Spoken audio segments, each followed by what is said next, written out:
사랑하는 여러분, 우리 모두가 이 한 주도 성령님이 크신 날개 아래, 그 성령님의 크신 날개 아래 우리가 아름답게 살다가 이 자리에 다시 만나게 된 줄을 믿습니다. 아멘. 그 증거가 무엇인 줄 아세요? 바로 여러분 모두가 이 예배의 자리에 계시기 때문입니다. 어쩌면 매주 드리는 이 예배의 자리가 내 의지로 온 것처럼 생각할 수 있겠지만 그렇지가 않다는 거예요. 성령께서 내 믿음과 내 심령을 돌보지 않으시면 우리는 지금이라도 세상에 나아가 어둠이 될 수밖에 없는 존재일 수밖에 없습니다. 저도 목사지만 교회 안 나오고 한 3주만 어디 저기 애먼 데 가 있으면 이게 교회 못 돌아올 것 같아요. 참 쉽지 않습니다. 우리의 영이 죽고 하나님을 향한 우리의 감각이 떠나가게 되기 때문이지요. 우리는 그만큼 죄와 어둠에 취약한 인생입니다. 그러나 성령님의 사랑과 인도하심으로 이 귀하고 복된 예배의 자리, 빛의 자리에 여러분들이 나오신 줄을 믿습니다. 이 은혜를 감사하면서 오늘 나에게 허락하시는 하나님의 음성에 우리가 귀 기울였으면 좋겠습니다. 우리는 지난주에요, 황량하고 어둠이 깊은 광야길에 있는 이스라엘과 그 동일한 삶을 살고 있는 우리들을 위해 운행하시는 성령님에 대해 나누었습니다. 성령의 운행하심을 통해 고와 같이 내버려 두지 않으시는 그 사랑의 하나님, 믿음의 자녀로 성장시키기 위해 끝까지 인도하시고 훈련시키시고 완성하시는 하나님에 대해서 나누었다는 거예요. 그렇게 그 어떤 혼돈과 공허와 흑암이 찾아와도 우리는 염려하지 않고 오히려 이러한 상황을 지켜보시고 인도하시고 구원하시는 하나님, 무에서 유를 창조하시는 엘로힘의 하나님, 우리가 불쌍해서가 아닌 우리를 사랑하시는 하나님으로 인해 우리는 평안과 소망을 가지고 살아갈 수 있는 자녀가 되었다고 말씀드렸습니다. 여러분, 이 사실이 믿어지십니까? 사랑하는 여러분, 한 주간 어떤 삶을 살다 오셨어요? 비록 내 삶은 변함이 없지만 나를 운행하시는 하나님으로 인해서 평안과 감사로 이 한 주를 살아오셨는지요? 아니면 여전히 변함없는 나의 환경과 죄악과 세상 염려로 복잡하고 앞이 보이지 않고 그래서 답답한 심령으로 이 자리에 앉아 계신 것은 아닌지요? 그렇다면 오늘 말씀을 통해 이 세상의 모든 어둠을 내어쫓는 빛을 창조하신 하나님을 우리가 꼭 만나고 돌아가는 복된 시간이 되었으면 좋겠습니다. 그가 우리에게 어떠한 빛을 허락하셨는지, 또 그 빛이 우리에게 어떤 의미가 있는지를 깨달아 우리의 마음과 삶의 어둠은 떠나가고 빛된 삶 되시기를 주님의 이름으로 축복합니다. 오늘 본문은요, 하나님께서 이 흑암이 깊은 천지에 빛을 창조하시는 장면입니다. 그의 명령으로 이 세상에 처음 빛이 생겼고 그 빛을 하나님께서 좋았다라고 말씀하시면서 빛과 어둠을 나누어 빛은 낮으로 어둠은 밤으로 이름을 지어 부르십니다.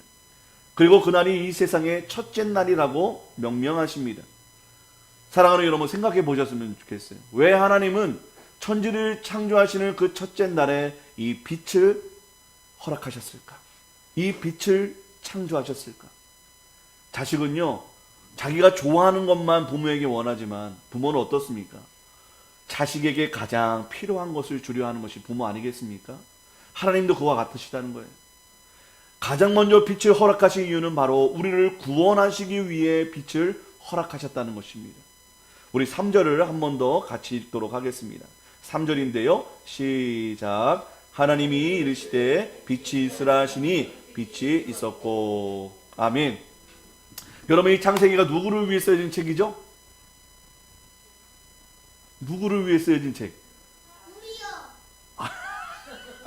할렐루야. 지금 출애굽을 겪고 어디를 가고 있는 이스라엘 백성? 광야길을 걷고 있는 이스라엘 백성을 위해 쓰여진 책이라고 말씀드렸어요. 그래서 이 창세기를요, 이들의 경험과 관점으로 봐야만 이 창세기가 쓰여진 의도를 정확하게 알고 바르게 읽을 수 있다고 제가 몇 번 말씀드린 것 같습니다. 그래서 우리가 이스라엘의 심정이 되어 말씀을 쫓아갈 이유가 여기에 있다는 거예요. 사실 출애굽을 경험하고 지금 광야의 삶을 살아가는 이스라엘은요, 하나님께서 첫째 날에 창조하신 이 빛에 대해서 이미도 너무나 자세히 잘 알고 있었다는 것입니다. 왜 그럴까요? 여러분, 출애굽기 10장 20절에 21절에서 23절을 함께 읽어보도록 하겠습니다. 출애굽기 10장 21절에서 23절의 말씀인데요, 함께 읽습니다. 시작. 여호와께서 모세에게 이르시되 하늘을 향하여 곧 더듬을 만한 흑암이니라. 모세가 하늘을 향하여 손을 내밀매 캄캄한 흑암이 3일 동안 애굽 온 땅에 있어서 그동안은 사람들이 서로 볼 수 없으며 자기 처소에서 일어나는 자가 없으되 온 이스라엘 자손들이 거주하는 곳에는 빛이 있었더라. 되게 재밌어요. 이 완악한 바로의 마음을 꺾으시려고 하나님께서 9번째 재앙인 지금까지 없었던 전무후무한 흑암 재앙을 애굽 땅에 내리십니다. 이 흑암은요, 코앞의 거리도 더듬어야만 갈 수 있는 흑암이었대요. 서로를 보는 것은커녕 자기 처소에서 일어날 수조차 없도록 모든 것을 짓누르는 공포스러운 흑암이었다는 것입니다. 그런데 23절 말미에 무슨 말씀이 나와요? 아주 놀라운 말씀이 나오지요. 지금 이스라엘이 거주하고 있는 땅, 그 애굽의 고센 땅이라는 곳은 바로 이 땅만은 그들을 비추는 빛이 있었다는 거예요. 이 땅은 스포트라이트를 쏘던 이곳에만 빛이 있었다는 것입니다. 여러분, 이 빛이 태양빛이었을까요? 태양빛이었다면 이 이집트가 그토록 흑암이 있지는 않았을 것입니다. 어느 정도 그 태양빛의 영향을 받아서 조금은 보였을 거예요. 근데 그런 빛이 아니었다는 거예요. 이 빛은요, 태초에 하나님이 창조하신 하나님의 영광의 빛, 진리의 빛, 생명의 빛이 이 이스라엘에 있는 고생 땅에게만 비춰진 것을 여러분 믿으시길 바랍니다. 또 이러한 빛이 이 출애굽을 하는 이스라엘에게 나타나는데요. 출애굽 14장 19절에서 20절의 말씀 함께 읽겠습니다. 시작. 이스라엘 진 앞에 가던 하나님의 사자가 그들의 뒤로 옮겨가매 구름 기둥도 앞에서 그 뒤로 옮겨 애굽 진과 이스라엘 진 사이에 이르러 서니 저쪽에는 구름과 흑암이 있고 이쪽에는 밤이 밝음으로 밤새도록 저쪽이 이쪽에 가까이 못하였더라. 뒤에는 애굽 최강의 군대가, 오늘날로 말하면 미국의 최강의 군대가 따라오고 있었습니다. 그리고 앞에는 지금 거센 물살로 건너갈 엄두가 안 나는 홍해가 눈앞에 있어요. 말 그대로 절체절명의 순간이었습니다. 그런데 이런 상황에서 이스라엘 백성들은 또다시 봉개된 거예요. 하나님께서 구름 기둥과 흑암으로 애국 군대를 혼란에 빠지게 하셔서 오도가도 못하는 상황인데 이스라엘 자신들은 밤임에도 불구하고 대낮처럼 밝게 자신들을 비춰주는 빛을 경험했다는 것입니다. 그뿐이 아니에요. 출애굽기 13장 21절에서 22절의 말씀, 그 유명한 구름 기둥과 불 기둥이 등장하는데요. 우리 한 번 더 읽습니다. 시작. 여호와께서 그들 앞에서 가시며 낮에는 구름 기둥으로 그들의 길을 인도하시고 밤에는 불 기둥을 그들에게 비추사 낮이나 밤이나 진행하게 하시니 낮에는 구름 기둥, 밤에는 불 기둥이 백성 앞에서 떠나지 아니하니라. 여러분, 불 기둥이 그들을 어떻게 하였다고 나옵니까? 광해라는 이 추운 날씨 가운데에서 따뜻하게 그들을 지켜준 것뿐만 아니라 그들의 길을 밝혀주어서 밤일지라도 그 광야의 길을 전진케 하셨다는 거예요. 빛이 있었다는 거예요. 여러분, 이 광야에 있는 이스라엘은요, 이 창세기의 1장 3절에 말씀하고 있는 이 빛을 결코 태양빛이라고 여기지 않았다는 거예요. 하나님이 우리와 함께 하셨던 그 빛, 그 구원의 빛, 그 생명의 빛, 그 진리의 빛이 바로 이 빛이구나라고 그들은 단번에 알았다는 것입니다. 그 빛은 늘 우리와 함께 있었고 우리와 함께 하셔서 우리를 보호하시고 인도하신 하나님, 그분의 사랑이자 그분의 권능임을 금방 눈치챌 수 있었다는 거예요. 요한계시록에도 이 빛에 대한 말씀이 나옵니다. 요한계시록 21장 23절인데요. 함께 읽습니다. 그 성은 해나 달의 비침이 쓸데없으니 이는 하나님의 영광에 비치고 어린 양의 그 등불이 되심이니라. 하나님 나라 천국은요, 해와 달의 빛이 아니라 하나님의 영광의 빛으로 어린 양 되신 예수님의 등불로 가득한 곳이래요.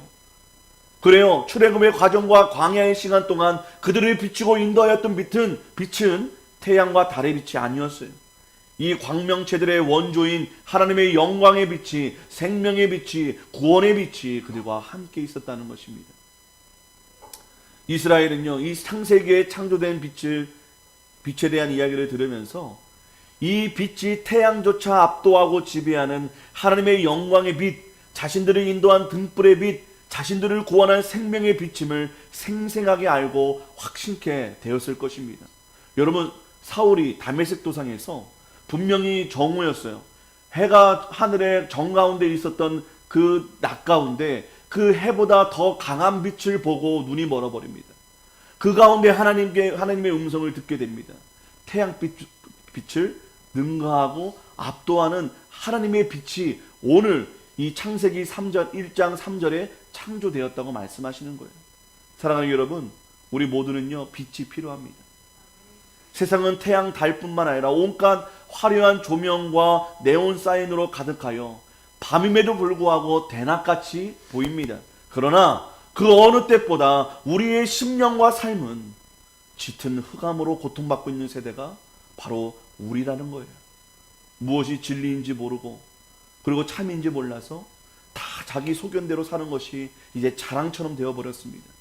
죄악을 인권이다라고 주장하며 죄를 합리화하려고 합니다. 점점 세상은 곱비 풀린 망아지처럼 예측할 수 없어서 그저 흘러가는 대로 몸을 맡길 수밖에 없어요. 그래서인지 우리의 마음은 늘 불안과 두려움에 시달리며 살아갑니다. 문명의 발전으로 이 세상은 어디를 가든지 대낮 같지만 아무리 밝은 조명 아래 있어도 우리의 마음과 미래는 그 어떤 흑암보다 더 깊고 어두운 어둠과 더러운 죄성으로 가득해지고 있는 것입니다. 그러나 여러분, 우리는 이 흑암과 어둠을 두려워하지 않아도 돼요. 이 흑암을 물리치는 빛이 우리 안에 계시기 때문입니다. 사랑하는 여러분, 사도 바울이 흑암과 같은 그 지하 감옥에서 그가 하나님을 찬양하고 하나님의 임재를 경험할 수 있었던 이유가 무엇이었습니까? 비록 그의 상황은 어두웠어도 그의 마음과 영혼은 하나님의 빛이, 예수 그리스도의 생명이 가득했기 때문 아니겠습니까?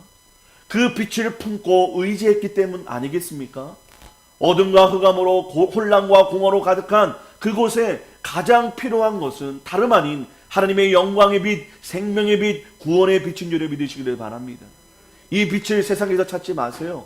빛 되시고 생명 되신 예수 안에서, 바로 우리가 보는 이 말씀 안에서 찾으시기를 바랍니다. 빛 되시고 이 빛만이요 시면의 어둠을 물리치고 우리가 가야 할 길을 비춰줄 빛이기 때문입니다. 아직 길을 잃어 어디로 가야 할지 몰라 혼란하십니까? 사방이 막히셨습니까? 내가 연약하고 가진 물질과 재능이 없어서 앞날이 우울하고 서글퍼지십니까? 그래서 내 마음의 평안과 기쁨을 빼앗겨 버리셨습니까? 세상을 무에서 유로 창조하시고 영광과 구원과 생명의 빛을 창조하신 그 하나님을 다시 우리가 바라보기를 소망합니다. 그분이 여전히 독수리 날개짓하면서 내 곁을 운행하고 계시고, 그렇기 때문에 우리는 더 이상 두려워하지 않아도 된다는 거예요. 어둠은 빛이 더 강함을 보여주기 위한 도구일 뿐입니다. 내 삶이 어둡고 흑암이 깊을수록 더욱 선명한 빛으로 찾아오실 예수님을 기대하는 타이밍이라는 것을 여러분 기억하시길 바랍니다. 이 흑암 속에 만난 빛을 통해 우리는 하나님의 자녀로, 믿음의 자녀로 한 걸음 한 걸음 성장하고 성숙하게 될 줄을 믿습니다. 나를 위해 빛을 창조하신 하나님, 그 빛으로 우리를 인도하고 구원하시는 하나님을 우리가 언제나 찬양하고 신뢰하여 우리가 그 어둠을 내어쫓고 우리도 그 빛 가운데 살아가게 되는 저와 여러분 되셨으면 참 좋겠습니다. 두 번째로, 하나님께서 이 세상에 가장 먼저 빛을 허락하신 이유는 우리가 이 세상에 빛이 되게 하시기 위해 빛을 허락하셨다는 것입니다. 우리 4절, 5절 말씀 한 번 더 있습니다. 시작. 빛이 하나님 보시기에 좋았더라.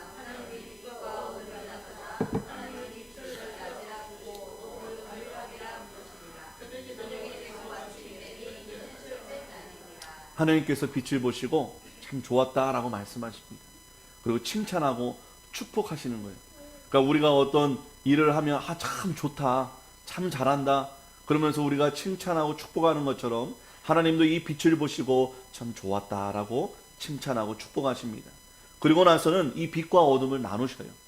그래서 빛을 낮으로, 어둠을 밤이라고 이름 주어 주십니다. 그런데 하나님께서 밤과 낮을 나누는 것을 시작으로요, 궁창의 물과 물을 또 궁창에 있는 물을 또 하늘과 땅에 나눠주시고 또 물과 땅을 또 나누십니다. 여러분, 이 나누다의 원어의 의미가 바달이라는 동사인데요, 나누다, 분리하다, 구별하다 라는 뜻이 있습니다. 하나님께서 단순히 밤과 낮을 나누신 것이 아니라 구별하였음을 우리가 알게 되는 것이죠. 구별은 무엇과 연관이 있습니까? 바로 거룩, 거룩과 연관이 있는 거예요. 레위기 20장 25절을 한번 볼까요? 레위기 20장 25절에 보면 우리 함께 읽습니다. 시작. 너희는 짐승이 정하고 부정함과 새가 정하고 부정함을 구별하고 새나 땅에 기는 것들로 너희의 몸을 더럽히지 말라. 여러분, 이 말씀에서 구별하다의 단어가 여러 번 나오는데요. 이 창세기 1장 4절에서 사용한 단어 바달, 나누다, 분리하다, 구별하다라는 그 단어를 동일하게 쓰고 있습니다. 결국 정함과 부정함, 그리고 빛과 어둠은 결코 섞일 수 없으며 중간 상태는 존재할 수 없음을 말씀하고 계시다는 거예요. 출애굽기 14장 19절에서 20절을 한 번 더 다시 한번 볼까요? 출애굽기 14장 19절에 20절 이 말씀을 한 번 더 읽겠습니다. 시작. 이스라엘 진 앞에 가던 하나님의 사자가 그들의 뒤로 옮겨가매 구름 기둥도 앞에서 그 뒤로 옮겨 애굽 진과 이스라엘 진 사이에 이르렀으니 저쪽에는 구름과 흑암이 있고 이쪽에는 밤이 밝음으로 밤새도록 저쪽이 이쪽에 가까이 못하였더라. 지금 하나님께서도요, 애굽 사람들과 이스라엘 사람들을 어둠과 빛으로 나누고 있는 모습이 등장합니다. 애굽 군대와 이스라엘을 기준으로 애굽 군대는 구름과 흑암으로, 그리고 이스라엘은 밝은 빛으로 이 둘을 나누십니다. 애굽 군대가 아무리 구름과 흑암을 뚫고 빛이 있는 이스라엘로 가려고 하지만 결코 갈 수가 없었어요. 이스라엘은 하나님께서 빛과 어둠으로 나누었다는 이 말씀을 들으면서 바로 이 장면을 기억했을 것입니다. 아무리 애국 군대가 어둠 속에서 이스라엘이 있는 빛으로 오려 했지만 절대 올 수 없었던 그 모습이 떠올랐을 거예요. 아, 그래, 하나님이 이렇게 빛과 어둠을 나누었기 때문에 하나님을 거절한 애굽은 어둠으로, 하나님의 백성은 빛으로 구별하셨구나. 결코 섞일 수가 없는 것이구나. 하나님께서 빛과 어둠이 섞이려는 것을 친히 막으시는구나. 그렇게 막으셨기 때문에 어둠으로부터 빛을 보호하셨구나. 우리를 사단으로부터, 애굽으로부터, 그 환난과 유혹으로부터 우리를 막아주시는구나. 할렐루야. 그렇게 여겼다는 거예요. 더 나아가 이런 생각하지 않았겠습니까? 그래, 하나님의 빛이 없는 어둠의 삶을 살아가서는 절대 안 되는 거구나. 애굽처럼 하늘의 태양을 비롯한 피조물과 물질을 우상 숭배하는 것은 어둠에서 사는 삶이구나. 결국 심판을 받는 삶이구나. 오직 하나님만을 섬기고 의지하는 삶만이 축복과 구원을 받는 삶이구나. 그들이 이렇게 이 창세기를 들으면서 해석하지 않았을까 상상을 해보게 되었습니다. 사랑하는 여러분, 우리 모두 참 빛인 하나님만을 신뢰하고 의지함으로 빛 가운데 살아가시기를 축복합니다. 이게 행복이에요. 이게 잘 사는 법이에요. 그러나 우리는 여전히 빛도 아닌 어둠도 아닌 그 중간의 삶을 살고 싶어 합니다. 이런 회색 분야로 살고 싶다는 것은요, 분명 불순한 의도가 있다는 거예요. 만일 결혼한 유부남에게 당신 결혼했습니까? 라고 물었는데 여러분, 만일 대답을 못한다면, 그리고 회피한다면 분명 그 마음에 딴 생각이 있는 것 아니겠습니까? 당신의 아내를 사랑하십니까? 물었는데 제 아내도 사랑하고 저 여자도 사랑합니다 라고 한다면 이것은 사랑이 아니라 음란한 것입니다. 세상에 나가서 누군가 나에게 당신 예수쟁이지 라고 할 때 우리가 대답을 바로 못하면 순간 우리는 예수 믿는 게 부끄럽다는가, 뭔가 계산하고 있다는 증거가 될 것입니다. 이 두 마음을 품는다는 것, 이것을 하나님께서는 음란이라고 말씀하십니다. 이 여자도 만나고 저 여자도 만나는 것처럼 하나님도 섬기고 세상도 섬기는 그 두 마음을 우상숭배자, 음란한 자라고 말씀하십니다. 왜 그럴까요? 그 사람의 마음이 나눠졌기 때문입니다. 이러한 두 마음을 품는 삶은 결코 온전한 삶을 살 수가 없습니다. 양다리의 삶은 언젠가 그 가랑이가 온전치 못하는 날이 찾아오기 때문입니다. 호세아서 10장 2절에 보면 하나님의 심판이 기다리고 있다고 말씀하고 계세요. 우리 호세아서 10장 2절 함께 있습니다. 그들이 두 마음을 품었으니 이제 벌을 받을 것이라. 하나님이 그 제단을 쳐서 깨뜨리시며 그 주상을 허시리라. 두 마음의 결과가 무엇입니까? 벌 받는다는 거예요. 하나님의 심판이 기다리고 있다는 것입니다. 여러분, 연인 사이에서도 양다리를 걸친 결과는 뻔한 건 아니겠습니까? 결국 둘 다 잃어버리고 그 자신이 버려지게 되는 것입니다. 여러분들도 다 경험하셨겠지만 마음이 두 갈래 세 갈래 갈라져서 그 어떠한 결정을 하지 못할 때 가장 괴로운 사람이 누구입니까? 바로 우리 자신입니다. 결국 하나님뿐만 아니라 우리 자신을 위해서라도 우리는 한 마음으로 살아가야 한다는 거예요. 어둠이면 어둠, 빛이면 빛으로 살아가야 합니다. 그 중간은 없는 거예요. 하나님이 이렇게 중간을 가장 싫어하십니다. 흑이면 흑, 백이면 백이어야 한다고 요한계시록 3장 15절에서 16절의 말씀에서 말씀하고 계십니다. 함께 읽습니다. 내가 네 행위를 아노니 네가 차지도 아니하고 뜨겁지도 아니하노라. 네가 차든지 뜨겁든지 하기를 원하노라. 내가 이같이 미지근하여 뜨겁지도 아니하고 차지도 아니하니 내 입에서 너를 토하여 버리리라. 여러분, 여러분들도 미지근한 물 먹으면 어떻게 하고 싶습니까? 뱉어버리고 싶지요. 빛도 아닌 어둠도 아닌 어중간한 삶을 하나님이 이토록 싫어하신다는 거예요. 우리도 싫어하잖아요. 진보면 진보, 보수면 보수, 확실하게 갈라지기를 원하잖아요.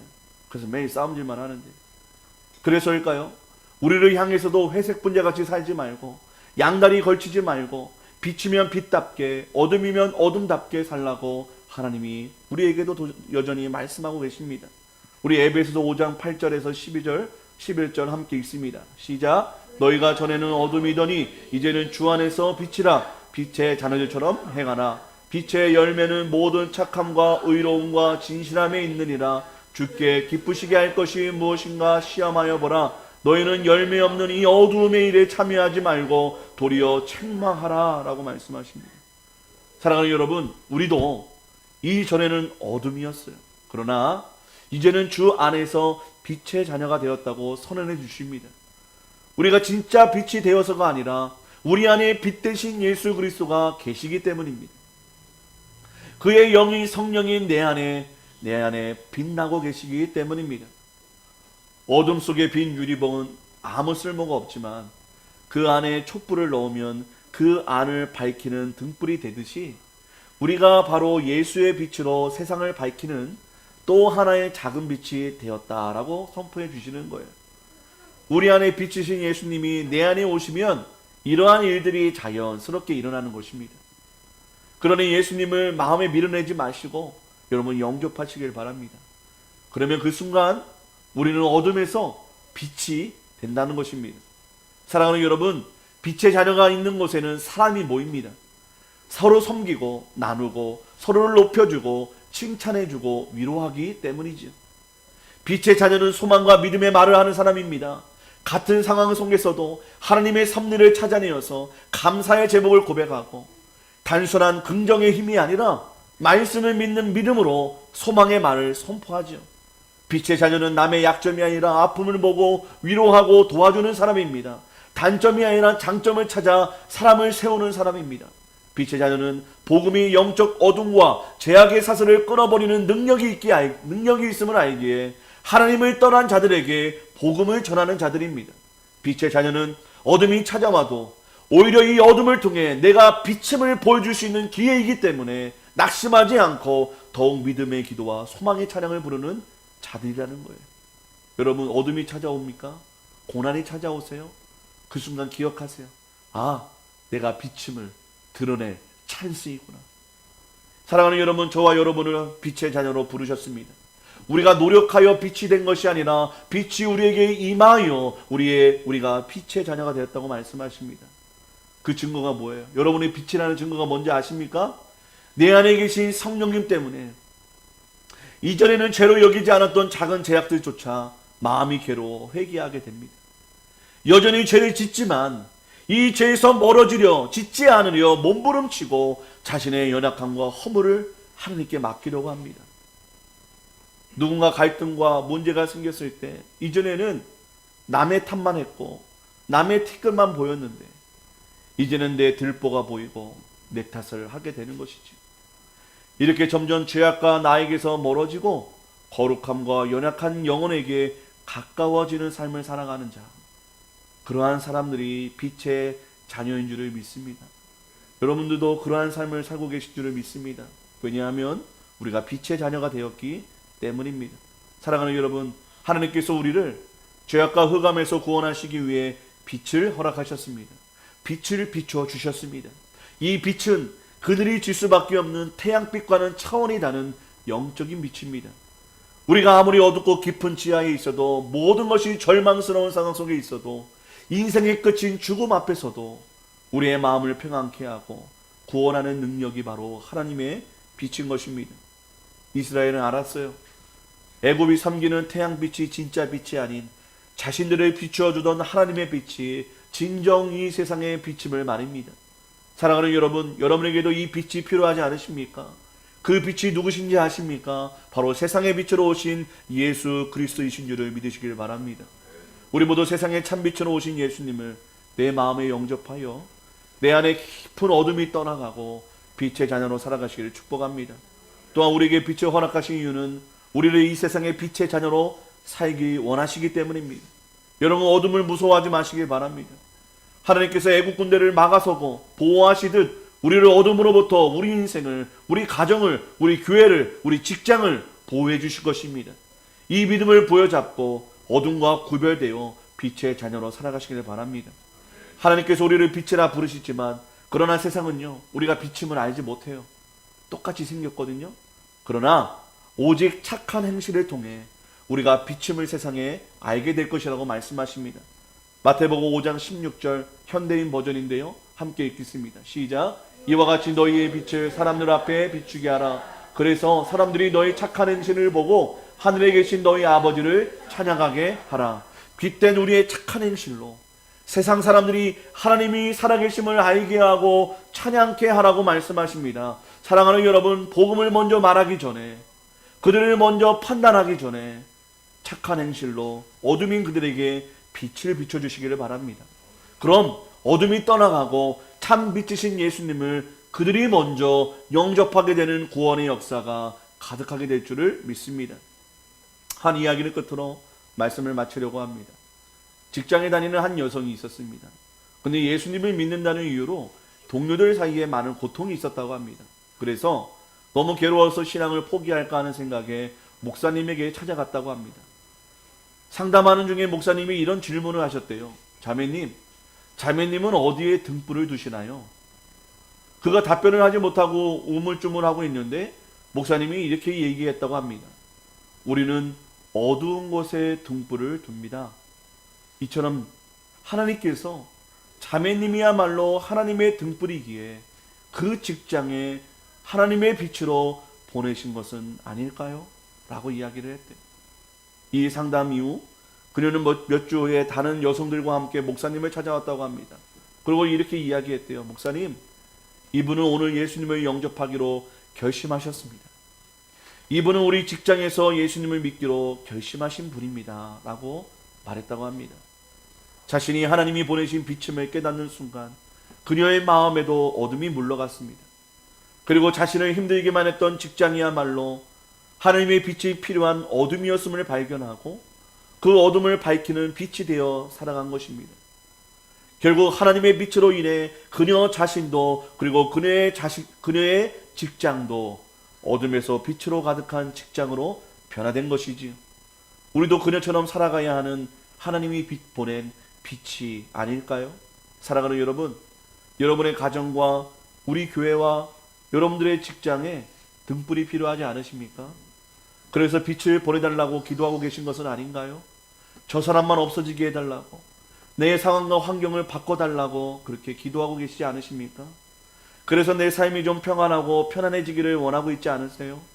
그런데 여러분, 하나님께서는 바로 내가 어둠과 구별된 거룩한 빛이라고 말씀하십니다.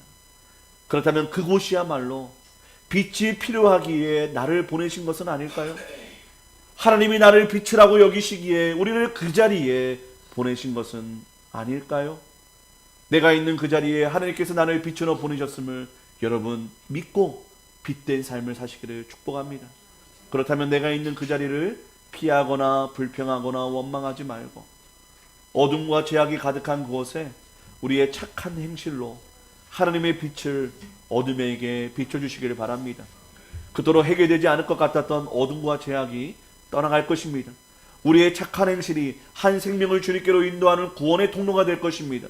오늘부터 어둠에 물들지 마시고 많은 사람들의 길을 인도했던 밤하늘의 별과 같은 빛이 되어 많은 사람을 옳은 대로 돌아가게 하는 복된 삶 살아가시기를 축복합니다.